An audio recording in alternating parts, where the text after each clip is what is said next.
ፍቅር ለሚወዱት ሰው መሆን ነው እንጂ የሚወዱትን ሰው ሁንልኝ ማለት አይደለም። ፍቅር የሚወደውን ሰው ተወዳጁን እንዲመስል ያደርገዋል። የኦርቶዶክሳዊ ፍቅር መለኪያው በጌታ መዋደድ ነው። የሰውን ተጨማሪ ነገሩን ሳይፈልጉ የወደዱት ፍቅር እስከ ሰማይ ይደርሳል። ክርስቶስን አልባ የመሰረቱት ፍቅር ግን ዓይን እስከሚደርስበት ማዶ ድረስም አይደርስም። በገንዘብ የተዋደዱ ነበሩ፣ በስጋ የተዋደዱ ነበሩ፣ በስልጣን የተዋደዱ ነበሩ፣ የትም አላደረሰም። አንድ ሰው ሰውን የሚወደው በክርስቶስ ከሆነ ያ የሚወደደው ሰው ምንም ይሁን የእሱ ፍቅር አይለወጥም። ፍቅራችን ለምን ቶሎ ቶሎ ያድፋል ብትሉኝ መልሱ የኃጢአት ከባድ ምንድነው ከተባለ ተስፋ መቁረጥ። የኢትዮጵያ ቤተ ክህነት ሆይ፣ የኢትዮጵያ ምዕመናን ሆይ፣ የኢትዮጵያ ካህናት ሆይ፣ የኢትዮጵያ መነኮሳት ሆይ፣ የኢትዮጵያ ክርስቲያኖች ሆይ እናንተን ቢያረገኝ። በሌላ የተመሰረተው ፍቅር ሁሉ ወንዝ አያሻግርም፣ መንገድ ላይ የሚቀር ነው። የሚዘልቀው ፍቅር በጌታ የተዋደዱት ፍቅር ነው። ክርስቶስን ማዕከል አድርገው የወደዱት የሰውን ተጨማሪ ነገሩን ሳይፈልጉ የወደዱት ፍቅር እስከ ሰማይ ይደርሳል። ክርስቶስን አልባ የመሰረቱት ፍቅር ግን ዓይን እስከሚደርስበት ማዶ ድረስም አይደርስም። በገንዘብ የተዋደዱ ነበሩ፣ በስጋ የተዋደዱ ነበሩ፣ በስልጣን የተዋደዱ ነበሩ። የሄሮድስና የጲላጦስ ፍቅር ነበር፣ የትም አላደረሰም። ስለዚህ በጌታ ኃይል የምወደው ልጅ ሰው መልኩን አይቶ ይወዳል፣ ሰው ሀብት አይቶ ይወዳል፣ ሰው ዕውቀት አይቶ ይወዳል፣ ሰው ዝና አይቶ ይወዳል፣ ሰው ገንዘብ አይቶ ይወዳል፣ ሰው ጥሩ ጸባይም አይቶ ይወዳል። ቅዱስ ጳውሎስ ግን በጌታ ለምወደው ልጄ ለጢሞቴዎስ በቃ በክርስቶስ ነው የወደደው። ጸባዩ እንኳን ቢከፋ ይወደዋል ማለት ነው። ያ ማለት ጸባዩ ቢከፋ እንኳን ይወደዋል፣ የሚወደው በክርስቶስ ስለሆነ። አንድ ሰው ሰውን የሚወደው በክርስቶስ ከሆነ ያ የሚወደደው ሰው ምንም ይሁን የእሱ ፍቅር አይለወጥም። ምንድነው የሚለው? እስመ ፍቅር ይሬስዮ ለዘያፈቅር አምሳለ ዝኩ ዘይትፈቀር ይላል አረጋዊ መንፈሳዊ ሲናገር። እስመ ፍቅር ይሬስዮ ለዘያፈቅር አምሳለ ዝኩ ዘይትፈቀር።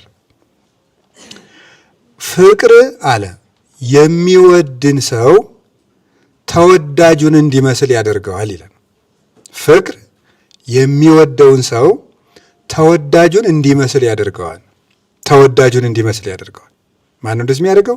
ፍቅር ነው። ምን ማለት ነው ይሄ? ሁለት ነው። ፍቅር የሚወድን ሰው ተወዳጁን እንዲመስል ያደርገዋል።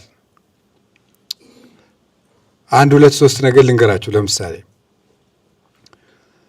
እግዚአብሔር ይህንን ዓለም ይወደዋል። ዮሐንስ ወንጌል ምዕራፍ 3 ላይ እንደተጻፈልን እስመ አፍቀሮ እግዚአብሔር ለዓለም፣ እግዚአብሔር ይህንን ዓለም ይወደዋል። እግዚአብሔር ይህንን ዓለም ወዶ ምን አደረገለት ቢባል እግዚአብሔር ይህንን ዓለም መስሎ መጣ፣ ስጋ ለብሶ መጣ። ስለዚህ ፍቅር የሚወደውን ሰው ተፈቃሪውን እንዲመስል ያስገድደዋል። እግዚአብሔር ሰውን ስለወደደ ፍቅር ሰውን እንዲመስል አደረገችው። ወነስአ አርአያ ገብር፣ የባሪያን መልክ ይዞ መጣ እንዳለ ቅዱስ ጳውሎስ። ጌታ ባሪያውን ስለወደደ ባሪያውን እንዲመስል አደረገው ማለት ነው። በባሪያ መልክ እየተራበ፣ በባሪያ መልክ እየተጠማ፣ በባሪያ ቁመት፣ በባሪያ ደረት፣ በባሪያ ውስንነት ተወስኖ በባሪያዎቹ ዕውቀት፣ በባሪያዎቹ ዓለም መጣ። ስለዚህ ቅዱስ ኤፍሬም ሲናገር አንሶ ሰው ውስተ ዓለም እስመ መሐሪ ውእቱ ወመፍቅሬ ሰብ፣ እሱ በዚህ ዓለም ተመላለሰ፣ ምክንያቱም ሰውን የሚወድ ርኅሩህ ነውና። ሰውን መውደዱ ሰውን እንዲመስል አድርጎታል። እያፍር ብሂለ አሃዌ፣ ወንድሞቼ ማለትን አያፍርም። እስመ ደቂቅ ተሳተፍዎ በሥጋ ወደም፣ ምዕመናን ሰዎች በሥጋና በደም መስለውታልና እሱ ሰዎችን ወንድሞቼ ማለትን አያፍርም። የለበሰውን ሥጋ ከመላእክት ይዞት አልመጣምና እሱ የሰውን ነገድ የሰውን ባህሪ ሁሉ ወንድሜ ለማለት አያፍርም። ስለዚህ ዮሐንስ ወንጌል ይሄን ያለው ቅዱስ ጳውሎስ ዕብራውያን ምዕራፍ 2 ላይ ነው። ቁጥር 14 እስከ 17 ታገኙታላችሁ። እሱ ሰዎችን ወንድሞቼ ይላል። ዮሐንስ ወንጌል ምዕራፍ 16 ላይ ስታነቡ ወንድሞቼ ብሎ ይጠራቸዋል ደቀ መዛሙርቱ። ከዚያ ቀድሞ ማቴዎስ ወንጌል ምዕራፍ 2 ላይ አንድ ሰው ጌታ በሚያስተምርበት ሰዓት ደጅ ላይ ቆሞ እናትህና ወንድሞችህ ይጠሩሃል ብሎ መልእክት ይዞ መጣ። ይሁዳ ነው ይባላሉ። ማን ነው እንደዚህ ያለ ብለው ይጠይቁና የቤተክርስቲያን ሊቃውንት ጉባኤ የሚያስፈታ ይሁዳ ነው እንጂ ማን ይሆናል ይላሉ። ምክንያቱም ሰው ቃለ እግዚአብሔር ከሚማርበት አይጠራም፣ ነውር ነው ፈጽሞ፣ ከነፍስ ማዕድ ማቋረጥ ስለሆነ የይሁዳ ጠባይ ነው ይባላል። ይሁዳ በር ላይ ቆሞ እናትህና ወንድሞችህ ይፈልጉሃል ብሎ ተናገረ። ጌታ ምን ብሎ መለሰ? መኑ ይእቲ እሜ፣ እናቴ ማን ናት? ወመኑ እሙንቱ አሃዌ፣ ወንድሞችስ እነማን ናቸው? ነዮሙ እሜ ወአሃዌ፣ እናቴና ወንድሞቼ እነዚህ ናቸው የእግዚአብሔርን ቃል የሚሰሙ ብሎ መለሰ። እናቴና ወንድሞቼ እነዚህ ናቸው። አያችሁ፣ ክርስቶስ ሥጋን ለብሶ ስለመጣ የሰውን ልጅ ሁሉ ወንድሞቼ ማለትን አያፍርም።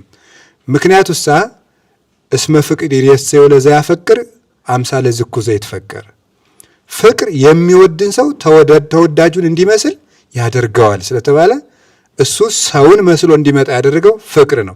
ይህ ነው አባ ሕርያቆስ ፍቅር ሰሃቦ ለወልደ ኃያል እመንበሩ ወአብጽሖ እስከ ለሞት። ፍቅር ኃያል ወልደ እግዚአብሔርን ከዙፋኑ ስቦ ሰውን እንዲመስልና በዚህ ዓለም እንዲመላለስ አደረገው። እስካሁን ሰውን ከመሰለ አይቀር ምን ይቀርለታል? ሞትም አልቀረለትም። የሰው ልጆችን ሞትም እስከ መሞት ድረስ አደረሰው። አንክሮ ነው። አብጽሖ እስከ ለሞት ማለት አንክሮ ነው። ሰው መሆኑ ሲደንቀን የሰው ሞትን እስከ መሞትንም ያደረሰው ፍቅር ነው ይላል። ስለዚህ ቅዱስ ጳውሎስም እሱ ታዘዘ፣ ሁሉን ፈጽሞ ታዘዘ እስከ ሞት ድረስ ታዘዘ እስከ ለሞት ወሞቱ ይዘ በመስቀል፣ እስከ ሞት ድረስ ደርሶ ታዘዘ፣ ሞቱን በመስቀል ነበር ይላል። ሞቱን በመስቀል ነበር የሚለውን ቃል የጠቀሰው ዝም ብሎ አይደለም። በመስቀል የሚሞቱ የተዋረዱ ፈጽመው የተናቁ ከወንጀል የመጨረሻውን የሰሩ ስለነበረ ወሞቱ ይዘ በመስቀል የሚለውን ቃል የጠቀሰው ከዚህ የተነሳ ነው። እና ፍቅር ተወዳጁን እንዲመስል ያደርገዋል። አረጋዊ መንፈሳዊ ግን ምን ይላል? ፍቅር ተወዳጁን እንዲመስል ያደርገዋል ያለው ጴጥሮስ በግ ነበር፣ ክርስቶስ ግን ስለወደደው እሱም ክርስቶስን ቢወደው በክርስቶስ ቦታ የሐዋርያት እንደራሴ ሆነ፣ በጎችን ጠብቅ አለው። ኖላዊ ክርስቶስ ነበር። ስለዚህ ፍቅር አፍቃሪውን በተፈቃሪው ቦታ ያስቀምጠዋል ማለቱ ጴጥሮስ ክርስቶስን ቢወደው በክርስቶስ ቦታ ጴጥሮስ ተቀመጠ፣ የበጎች እረኛ ተባለ። አነ ውእቱ ኖላዊ ኄር ብሎ እንደተናገረ መልካም እረኛ ክርስቶስ ስለሆነ፣ ስለዚህ አንተም በጎችን ጠብቅ ካለው በክርስቶስ ቦታ ሆኗል ማለት። ለዚህ የሚያበቃ ፍቅር ነው። እግዚአብሔር ሰውን ቢወድ በሰው ቦታ መጣ። ሰው እግዚአብሔርን ቢወድ ደግሞ በእግዚአብሔር ቦታ ይሆናል ማለት በሱታፊ አምላክ እግዚአብሔርን ይመስላል። እንደ እግዚአብሔር ይሰወራል፣ እንደ እግዚአብሔር ሁሉን ያውቃል፣ እንደ እግዚአብሔር ይረቃል፣ እንደ እግዚአብሔር ከሰማይ በታች ያለውን ሁሉ ይገዛል፣ እንደ እግዚአብሔር ብሩህ ይሆናል፣ እንደ እግዚአብሔር የዘላለም ሕይወት ይኖረዋል፣ እንደ እግዚአብሔር በመዓዛ መለኮት የጣፈጠ ይሆናል። ይህ የፍቅር ጉልበቷ ነው። ቅዱስ ጳውሎስ በጣም ሰዎችን የሚወድ ስለነበረ ፍቅር የሚወድን ሰው የሚወደውን እንዲመስል ያደርጋል እንዳለው በጣም ክርስቲያኖችን የሚወድ ስለነበረ ስለ ወንጌል ሁሉን እሆናለሁ፣ ለታመሙት እንደታመመ ሰው ሆንኩላቸው፣ ለአይሁዳውያን እንዳይሁድ ሆንኩላቸው፣ እምነት ለሌላቸውም እምነት እንደሌለው ሆንኩላቸው ብሎ ይነገራል። ስለወደዳቸው ለሚወዳቸው ምዕመናን ሁሉን ነበር የሆነላቸው። ሁሉን ፍቅር ለሚወዱት ሰው መሆን ነው እንጂ የሚወዱትን ሰው ሁንልኝ ማለት አይደለም። እንደሱ ነው ፍቅር ሲገባ ወደ ውስጥ ዛፉ የፍቅር ዛፍ ስሯን የተከለችበት ሰው ለሚወደው ሰው በመሆን ይደሰታል። ለዚህ ነው ቅዱስ ጳውሎስ ፍቅር ብቻዬን ይድላኝ አይልም ያለ። ለዚህ ነው ለራሱ ከቶ አያስብም። ሰውን የሚወድ ሰው ለሚወደው ሰው እንጂ ለራሱ አያስብም። ፍቅር የሌለው ሰው ደግሞ ሰውን እንደ ዕቃ ይቆጥሯል። ክርስቲያን ሰውን እንደ ዕቃ የሚቆጥር አይደለም። እንደ ዕቃ መቁጠር ማለት ዕቃን መጠቀሚያችን እናደርገዋለን። ማይረባ ሲሆን እንጥለዋለን። እኔ አንዳንድ የከተማ አህዮች ያሳዝኑኛል በእውነት። የገጠር አህዮች እንኳን ተመስገን ነው። እንደው ቢጫንም ተንከባክቦ ነው ገጠር ሰው አህያውን ከብቱን የሚሸኝ። የከተማ ፈረስና አህያ ግን ተጭኖ በጋሪ አድርገው የሚጭኗቸውን አይታቸዋል። ቤት የሚያል ነገር ይጭኗቸውና መጫን ሲያቆሙ ሜዳ ላይ ይጥሏቸዋል። እና እኔ ሳያቸው ያሳዝኑኛል።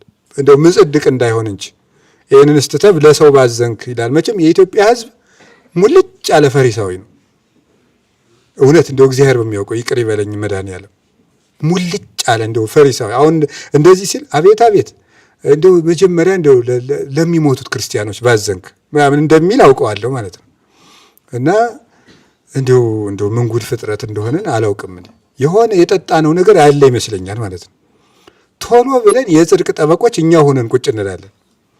እና ሰው ከልቡ ካዘነን ያለ ማዘኔንና ማዘኔን ሰው በሰው ልብ መግባት አይችልም። ወይበው ሰብ ውስተ ልብ ሙቅ፣ የሰው ልጅ ያለ ድርሻው ይላል ቅዱስ ዳዊት። በሰው ልብ ጥልቅ ብዬ ሁሉን እመረምራለሁ ይላል። ወይትሊአል እግዚአብሔር፣ እግዚአብሔር ግን የሰውን ልብ እመረምራለሁ የሚል ሰውን አጥፍቶ ከብሮ ገኖ ሲመለክ ይኖራል። ልብን መመርመር የእግዚአብሔር ነው። ስለዚህ እነዚህ አህዮች ይገርማቸዋል፣ ያሳዝኑኛል። አይጣልም፣ ነውር ነው። ፈጽሞ አገልግለዋል። ተጡረው በአገለገሉት ቤት ምናልባትም ጋሪዎቹ በተሸከሙት ድንጋይ ሊሆን ይችላል ቤቱ የተሰራው። በዚያ ቤት ተጡረው መሸኘት አለባቸው። የእግዚአብሔር ፍጥሮች ናቸው። ልክ እንደዚያ ተጠቅሞ መጣል ነው። ኦርቶዶክሳዊ ሰው ጭንቅላቱ ሰውን ወደድኩ ብሎ የወደደውን ሰው እንደ አህያ ገጥቦ የሚጨርስ አይደለም። ለሚወደው ሰው የሚኖር ነው። እንደሱ ነው ኦርቶዶክሳዊ ሰው ማለት። እኛ ግን ሰውን ከወደድ ነው ምን እንዳለን፣ ብትወደኝማ እንዲህ ታረግልኝ ነበር፣ ብትወደኝማ እንዲህ አታረግብኝም ነበር፣ ብትወደኝማ እያለ መቀጠል። እንደዚህ ያለ ፍቅር የለም በእውነቱ። ፍቅር የራስን ድርሻ ያሳያል እንጂ የሰውን ድርሻ አያሳይም። እና ቅዱስ ጳውሎስ በጣም ፍጹም ፍቅርን እንደ ጨው የቀመሳት ተሸክሟትም የሚዞር የቅዱስ ጳውሎስ መሳሪያው ምንድን ነው ተብሎ ቢጠየቅ ፍቅር ነው። መሳሪያው ፍቅር ነው። እና ለዚህ ነው ተፋቅሮስ እያወድቅ ፍቅር ፈጽሞ አይጥልም ያለ ለዚህ ነው። ሁሉም ነገር ይወድቃል፣ ፍቅር ግን ጥሎ አያውቅም ይላል ቅዱስ ጳውሎስ። ፍቅር ጥሎ አያውቅም። እግዚአብሔርም መውደድ ሰውን መውደድ ጥሎ አያውቅም። የሰውን ልጆች ጥሏቸው የሚያውቀው ጠብ ነው። ፍቅር ግን ሰውን አያዋርድም። የሰው ልጅ በምድር ላይ በፍቅር ተዋርዶ አያውቅም። በፍቅር የገጠመው ውርደት እጥፍ ድርብ ክብር ነው የሚሆነው። በጣም ከከበሩት ክብር በፍቅር የተዋረዱት ውርደት የተሻለ ነው። እና ቅዱስ ጳውሎስ በጣም ሰውን የሚወድ ትሁት ስለሆነ በክርስቶስ የምወደው ልጅ አንድን ክርስቲያን ሲወድ ቅዱስ ጳውሎስ የክርስቶስ አካል እንደመሆኑ እንጂ መጽደቅ ግዴታ ሆኖበት ሰው የሚወድ ሰው አልነበረም። ቅዱስ ጳውሎስ መጽደቅ ግዴታ ሆኖበት ሰው የሚወድ ሰው አለ። ይሄ ፍቅር አይባልም፣ ንግድ ነው። መጽደቅ ግዴታ ሆኖበት ማለት መቼስ ገሃነም እንዳይበላኝ ምን ይደረጋል፣ እንዴት እየሳቱ እንዳይበላኝ እንዴት አድርጌ ስጋው ደሙ ልቀበል ልታረቅ እንጂ ብሎ እያስጠላው የሚታረቅ ሰው አለ። እንደሱ አይደለም። አሁን እጁ እያስጠላው የሚወድ ሰው የለም። እውነት ይሄ እንኳን ቆስሎ የሸተተ ጣት እንኳን ቢኖረው በጣም በብዙ ቁስል እንደው ያን ቁስሉን ራሱ እኮ ይሄድ ምናምን ብሎ ሰው ቢሰዱበት አይወድም። አካሉ ነው ምንም ቢሆን ማለት እንደው የተበላሸ አካሉን እንኳን ሰው ሲሰዱበት ጣት ጥሩ ናት ሲሉን ነው ደስ የሚለው። የተበላሸ ጣቱን እንኳን ቢሆን አይኑ ጠፍቶ እዚህ ላይ እዥ እየፈሰሰው እንኳን እንደው አይንህ ጥሩ ነው ቢሉን ነው ደስ የሚለው። አካሉ ስለሆነ ነው። ጭንቅላቱ እኮ የታመመ እንደሆነ ያውቀዋል። ቅዱስ ጳውሎስ በኃጢአት የተዋረደን ሰው እንኳን የሚያዝንለት የክርስቶስ አካል እንደመሆኑ ነው። መጽደቂያ ሆኖበት የሚያገለግል አይደለም ቅዱስ ጳውሎስ። በቃ እግዚአብሔር ይቀጣኛል ብሎ የሚሮጥ አይደለም። የሚሮጠው ፍቅር ግዴታ ሆኖበት ነው። እንዴት ያለ ሰው እንደሆነ ቅዱስ ጳውሎስ በጣም ነው የሚገርመው። ወንጌልን ባልሰብክ ወዮልኝ ይላል። ወንጌልን ባልሰብክ ወዮልኝ የሚለው አይ ካልሰበኩ ክርስቶስ ጥሩ አድርጋ አልሰበክም ብሎ ይቀጣኛል ብሎ አይደለም። ፍቅር ነው ወዮልኝ የሚያስብለው። እኔ በጣም የሚገርመኝ አይሁድ የሚድኑ ቢሆን እኔ ከክርስቶስ እንኳን ተለይቼ የተረገምኩ እስከሆን ድረስ ክርስቶስን እለምነዋለሁ ይላል። እኔ ቀርቶብኝ አይሁድ እንኳን መንግሥተ ሰማያት ቢገቡ ያን አደርገዋለሁ ይላል። ምክንያቱም ፍቅር ራስን አያሳስብምና እንደዛ ነው የሚያደርገው ቅዱስ ጳውሎስ። እና በክርስቶስ የምወደው ልጄ ያለው ጢሞቴዎስን ለዚህ ነው። ፍቅራችን ለምን ቶሎ ቶሎ ያድፋል ብትሉኝ መልሱ በክርስቶስ ስለማንዋደድ ነው። በክርስቶስ የሚዋደዱት ፍቅር ምንም አይጥለውም፣ ምንም አይጥለውም። ሁልጊዜ ያፈራል፣ ጠብ አይጥለውም። ማይ ብዙ እይክል አጥፎታ ለፍቅር ወአፍላግኒ እያንቀለቅልዋ ወአፍላጋትን እያንቀለቅልዋ መኃልየ ምዕራፍ 8 ቁጥር 7 ላይ የወንዞች ብዛት የፈሳሾች ብዛት ፍቅርን አያናውጻትም። የወንዝ ማይበል የተባለ የሰው ልጆች ኃጢአት የሐሳብ ብዛት ነው፣ ግፍ፣ ይህ ሁሉ ነው፣ አይናወጽም ነው። እና አንዳንድ ጊዜ እንደው በሰው የማይቀየም ልብ እንዴት ሊኖረኝ ይችላል ብለን ብንጠይቅ መልሱ ሰዎችን በክርስቶስ መውደድ ነው። እንደዛ ከሆነ ሁልጊዜም ቢሆን አንቀየምም። በክርስቶስ መውደድ ማለት የክርስቶስ አካል አድርጎ ማየት ነው። ዝም ብሎ እንደ ጎረቤት፣ እንደ ሰው፣ እንደ ጓደኛ እንደሆነ በምድር ላይ እንደሚመላለስ ፍጡር ከቆጠር ነው ሲያበሽቀን ይበሽቀናል። የክርስቶስ አካል አድርገን ከቆጠር ነው ግን እናዝንለታለን። የከፋ እንኳን ሆኖ ብናየው እናዝንለታለን ቢጠም እንኳን። ስለዚህ ቅዱስ ጳውሎስ ለዛን እንደዚያ የሚለው እንደምታውቁት ደጋግሜ ይህን ምሳሌ እጠቀመዋለሁ ሁልጊዜም። ከአካል ክፍላችን አንዱ ቢቆስል፣ የኔ ምሳሌ አይደለም በእርግጥ የቅዱስ ዮሐንስ አፈወርቅ ነው። ከአካል ክፍላችን አንዱ ቢቆስል ይበልጥ የምንጠነቀቅለት ለዚያ ለቆሰለው አካል ነው። በደንብ አድርጌ በደንብ አሁን ልተኛ ብል እንደዚህ ተጠንቅቄ የምተኛው ለታመመ ወጣቴ ነው። ደህናውን ዝም እንደዚህ ሁላ ልጫ ነው እችላለሁ። የታመመውን ግን እንዲያርጌ እንደዚህች አርጌ ደረቴ ላይ ይዤው ላድር እችላለሁ። ቁስሉን እንዳልጫ ነው። ለምን? ስለታመመ። ለከፋው ወንድምህ የበለጠ እንክብካቤ አድርግለት ይላል ቅዱስ ዮሐንስ አፈወርቅ። የበለጠ ለታመመው አካል እንክብካቤ እንደምታደርግለት ያ ወንድም የክርስቶስ ነው፣ የክርስቶስ አካል ነው ይላል። እና ቅዱስ ጳውሎስ በክርስቶስ ለምወደው ልጄ ለጢሞቴዎስ ያለው ምን ያምር ያለው ቅዱስ ዮሐንስ አፈወርቅ ለዚህ ነው።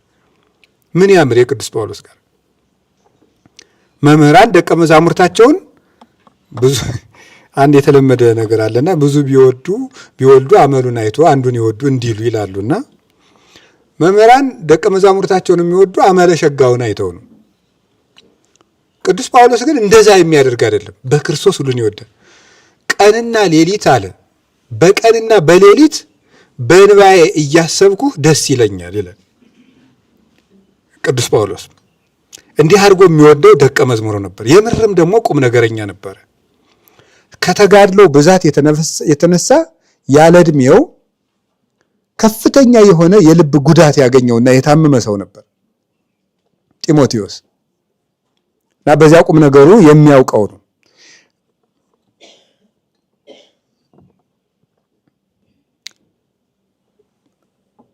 አያችሁ ፍቅር ተፈቃሪውን ያደርጋል። እና መልእክት ሲጽፍ ምንድነው የሚጽፈው ቅዱስ ጳውሎስ? የክርስቶስ ሐዋርያ ከሚሆን ከጳውሎስ ከልጄም ጢሞቴዎስ አብሮት ሳይጽፍ የሚወደውን ደቀ መዝሙሩን ከራሱ ጋር ሐዋርያ አድርጎ አስተካክሎ ከልጄ ከጢሞቴዎስ ብሎ መልእክት ሲጽፍ ጢሞቴዎስንም አብሮ ባለቤት ያደርገዋል። ፍቅር የሚወድን ሰው ተወዳጁን እንዲሆን ያደርጋል ያልኳችሁ ለዚህ ነው። በክብሩም በዚያው ክብር እንዲከብር ያደርገዋል። ለምሳሌ አሁን እናት አባት ልጃቸውን ስለሚወዱ ሕፃን ልጅ ስለሚወዱ በሕፃን አፍ እየተኮላተፉ ያወራሉ። ለሚወዱት ልጃቸው ትልቅ ሰዎች ልጁ ነው ያወራሉ። ይሄን ፍቅር ነው እንደዛ የሚያደርገው። ልጃቸውን መውደዳቸው ለዛ ሕፃን ልጅ ሲባል በልጁ ቁመት ይራመዳሉ። እንደሱ ተጎንብሰው ሊሄዱለት ይችላሉ። እንደሱ ባልፈታ አንደበት ይናገሩታል፣ ይጫወቱታል። እንደሱ ይሆናሉ። የተሸነፉ መስለው አይታችሁ እንደሆነ የተሸነፉ መስለው ጋሻ ጨዋታ ያጫውቱታል። አንዳንድ ጊዜ ልጁ ደስ እንዲለው ልጁ እንዲረታ ይደረጋል። ተሸናፊነትን እንዳይለምድ ነው ልጁን እንደዛ እያደረጉ የሚያሳድጉት። አባትየው ሆን ብሎ ይሸነፍለታል እየተጫወተ። ይህ የፍቅር ሕግ ነው እና ቅዱስ ጳውሎስ ጢሞቴዎስን እንዲህ የሚለው ለዚህ ነበረ እና ሊያርፍ ጥቂት ሲቀረው የጻፈው መልእክት ነው። ይሄ ሁለተኛ ጢሞቴዎስ የሚባለው ሊያርፍ ሲል የጻፈለት ነው። ሮም ታስሮ ሳለ የጻፈለት ነው እና ምን አለው? ክረምቱ ሳይመጣ ፈጥነህ ትመጣ ዘንድ ትጋ አለው። ለምንድን ነው እንደዛ ያለው የሚለውን ብቻ ነው አራርቼም ጨርስላቸው። በቆሙ ስንወስደው ለምንድን ነው ክረምቱ ሳይመጣ እንድትመጣ ትጋ ያለው? ቅዱስ ጳውሎስ የሚያርፍበት ሰዓት ደርሷል። ይሄን ሲጽፍለት የሚያርፍበት ሰዓት ተቃርቦ ነው የሚጽፍለት። ልሄድ ነኝ፣ አክሊል ተዘጋጅቶልኛል፣ ሩጫዬን ጨርሻለሁ፣ ተጋድሎዬን ፈጽሜያለሁ፣ የሚቀረኝ የክብር አክሊል ብቻ ነው ብሎ ሞቱን እርግጡን ነግሮታል። ሞቱን እርግጡን ከነገረው በኋላ ቅዱስ ጳውሎስ ለምንድን ነው ቶሎና የሚለው? ሁሉንም ነገር በመልእክቱ ጽፎ ነግሮታል። ወደፊት እንዲህ አድርግ ብሎ መመሪያውን ነግሮታል። መመሪያውን እንዲህ አድርገህ ቤተክርስቲያንን ጠብቅ፣ እንዲበል ብሎ ከነገረ በኋላ ለሰዎች እንዲህ አድርግላቸው ብሎ መመሪያውን ከጨረሰ በኋላ ና ይለዋል። የሚመጣ ከሆነ ለምን ይጽፍለታል? ከጻፈለትስ ለምን ና ይለዋል? በጣም ይህን ልብ ብላችሁ ስሙ። በአንደኛ ጢሞቴዎስ በተናገረው ብቻ ሳይሆን ሁለተኛ ጢሞቴዎስ እስከ ሕይወትህ ፍጻሜ እንዲያደረክ ኑር ብሎ አኗኗሩን ጽፎለታል። ጽፎ ሲጨርስ ግን ና ያለው ለምንድን ነው? ክረምቱ ሳይገባስ ያለ ለምንድን ነው? ክረምቱ ሳይገባ ያለበት ምክንያት ለጊዜው ጢሞቴዎስ የሜዲትራኒያንን ባህር አቋርጦ ስለሚሄድ በዚያ ጊዜ ደግሞ የመርከብ ጉዞ ይቆማል። ክረምት ሲገባ የአውሮፓ ክረምት በጣም ጠንካራ ነው፣ በረዶ ያለበት ነው። ቅዱስ ጳውሎስ ደግሞ እዛ ውስጥ ነው ያለ። ጢሞቴዎስ በሚሄድበት ጊዜ መርከቦች ስለሚቆሙ እንዳይቸገር፣ እዛም ሄዶ ደግሞ እንዳያስቸግረው፣ ብርዱ በጣም ከባድ ስለሆነ ቅዱስ ጳውሎስ ፍጹም ተንከባካቢ መምህር ስለሆነ ለነፍሱ ብቻ ሳይሆን ለስጋውም ያስብለታል። ስለዚህ እዚያ ሄዶ በረዶ እንዲያስጨንቀው አልፈለገም። ቀድሞ አይቶት እንዲመለስ ነው የፈለገው። የአውሮፓ ክረምት በጣም እንኳን የሰው ጨርቅ ዛፍን ቅጠል የሚያስጥል ክረምት ነው ክረምታቸው። እዚያ ውስጥ እንደማይችለው ስለሚያው ክረምቱ ሳይገባ መተህ ሂድ ብሎ በቁሙ ነገረው። ግን ና ያለው ለምንድን ነው? ቅዱስ ጳውሎስ ሁለት መሰረታዊ ነገርን ሲናገር ነው እዚህ ውስጥ። የመጀመሪያው በቁሙ ስንፈታው፣ ከዛ መንፈሳዊ ፍቹን አይተን እንጨርሳለን። የመጀመሪያው ና ቶሎ ያለበት ምክንያት ቅዱስ ጳውሎስ እንኳ ሰው ይናፍቀው ነበር፣ ማየት ይፈልግ ነበር። የሚወደውን ጢሞቴዎስን ማየት ፈልጎ ነው፣ ናፍቆት ነው እንደዛ ያደረገው። ያውም ሲናገር ምንድን ነበር? ሁሉም ትተውኛል፣ ዴማስም ይሄን ዓለም ወዶ ትቶኛል፣ እገሌም ትቶኛል፣ ሉቃስ ብቻ ነው እኔ ጋር ያለ እያለ ጽፎለታል። ብቻዬን ነኝ እያለ ይጽፍለታል። እና በምድር ላይ ለሰው አይገባውም እንጂ ትልቁ በሽታ ብቸኝነት ነው። ትልቁ መከራ ብቸኝነት ነው። የብቸኝነት ክፋት የሚገባን ሰው ያጣለት ነው። ሰው አብሮን እያለ ግን ትርጉሙ አይገባንም። እንኳን እኔ ምን ያደርግልኛል? እኔ ብቻዬን መኖር እኮ የምችል ሰው ነኝ ይላል ሰው። ኧረ በፍጹም አይደለም። እንኳን እኛ ይቅርና እግዚአብሔር እንደምሰሶ በልቡ የቆመለት ጳውሎስም ሰው ይናፍቀው ነበር። ቅዱስ ጳውሎስ እኮ ራሱ እና ሰው አያስፈልገኝም አይባልም። ሰውም አይናቅም፣ ነውር ነው። ሰው አይናቅም። እገሌ ምን ይጠቅመኛል፣ በቃ አልደርስባት ትድረስብኝ፣ የራስህን ኑር አይባልም። በቃ የሰው ልጅ ብቻውን ይኖር ዘንድ መልካም አይደለም። ቃል የሚለው ቅዱስ መጽሐፍ ይህ እኮ ለትዳር ብቻ አይደለም። ብቸኝነት ለሰው የተፈቀደለት አይደለም። ስለዚህ ሰው ህብረታዊ ፍጡር ነው፣ አይሆንለትም። እንደ አባቶቻችን እኮ ኦሪት ዘፍጥረት ምዕራፍ 2 ቁጥር 18ን ሲተረጉሙ ሰው ብቻውን ይኖር ዘንድ መልካም አይደለም፣ አኮ መፍትው ወልደ እጓለ እመሕያው ይንበር ባሕቲቶ አላ ንግበር ሎቱ ቢጸ ዘይረድኦ፣ የሚረዳውን ረዳት እንፍጠርለት ያለውን ሲተረጉሙ ሔዋን አዳምን በምን ትረዳዋለችና ይሉና ብዙ የምትረዳው ነገር አለ። አንዱን ምን ይላሉ? ብቸኝነት ጽኑ ገድል ነውና ብቸኝነትን በማቅለል ትረዳዋለች ይላሉ። ብቸኝነት ጽኑ ገድል ነውና ይላል አንድምታችን። በጣም በጣም በጣም ከባድ ነው። የሰው መኖሩ ኮቴው ራሱ ይነፍቃል። አንዳንድ ጊዜ በሌላ ቀን ማስቻውቃለሁ። አውሎ ንፋስ በቃ ኃይለኛ ዝናብና መብረቅ የቀላቀለ ዝናብ ባደረ ቀን ማለዳ ሰው መስማት ይናፍቃል። ደህና አደራችሁ ደህና ዋላችሁ ሲል የሰው ድምፁ ይናፍቃል። እና የገጠር ሰው ብሎ ፍቅሩን የሚረዳው ሲያጣ የሰው ያለ ያሰኝ ይላል። ሰው በጣም ትልቅ ውድ ስጦታ ነው። በአጠቃላይ ሰው ዓይን ይኑረው እግር ይኑረው አይኑረው ሰው መቼ እንደሚጠቅም አይታወቅም። እኔ ተመስገን በቃ ማንም አያስፈልገኝ እንደው ወይ ጉድ።